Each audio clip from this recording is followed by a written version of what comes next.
कि दिन भर चाहे जहाँ रहियो हमारे पिया, कि दिन भर चाहे जहाँ रहियो हमारे पिया, क्या रात के घर चले हो हमारे पिया। हमेशा यही ना। चलिए और कहेंगे क्या कि दिन भर चाहे जहाँ रहियो हमारे पिया, दिन भर चाहे जहाँ रहियो हमारे पिया,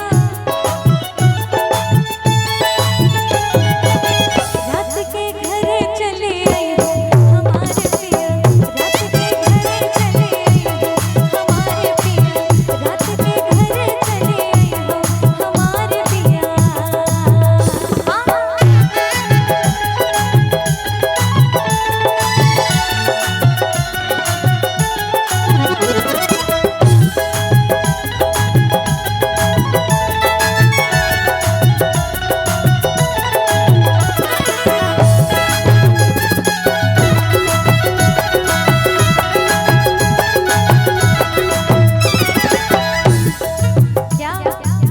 जब हम कर बजी सुरहो सिंगरवा, जब हम कर बजी सुरहो सिंगरवा, जब हम कर बजी सुरहो सिंगरवा, जब हम कर बजी सुरहो सिंगरवा।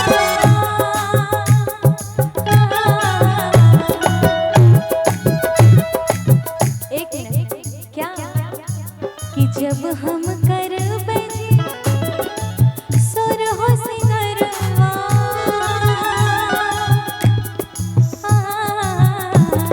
क्या तू दर्पण बन जइहो हमारे पिया, तू दर्पण बन जइहो हमारे पिया, दिन भर चाहे जहाँ रहियो हमारे पिया, दिन भर चाहे जहाँ रहियो हमारे पिया, रात के घर चले आइयो हमारे पिया, रात के घर चले आइयो हमारे पिया।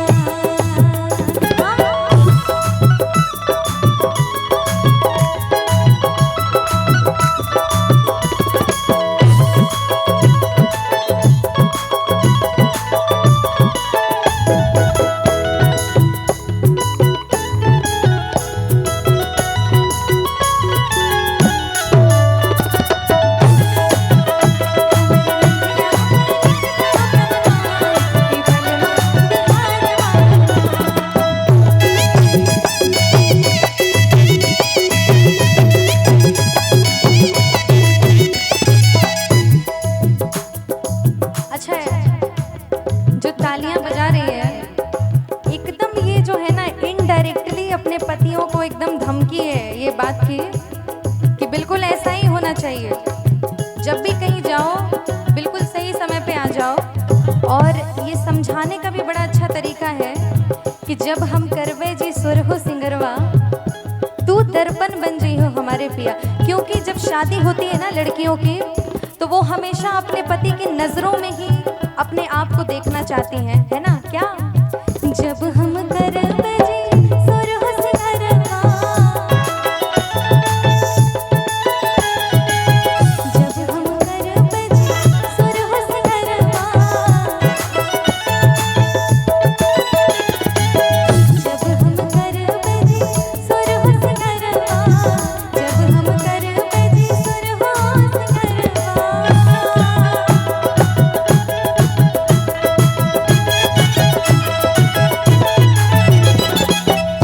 आप सभी लोगों के पतियां बैठे हैं क्या?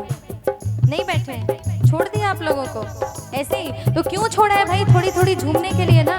तो ऐसे हाथ को उठा लो, थोड़ा सा ताली बजाना है ना, ये आपकी खुशी वाला गाना है। मुझे पता है ये बिल्कुल ऐसे ही गीत सुनना चाहती हैं लड़कियां। क्या तू दर्पण बन जइहो हमारे पिया, तू दर्पण बन जइहो हमारे पिया, दिन भर चाहे जहाँ रहियो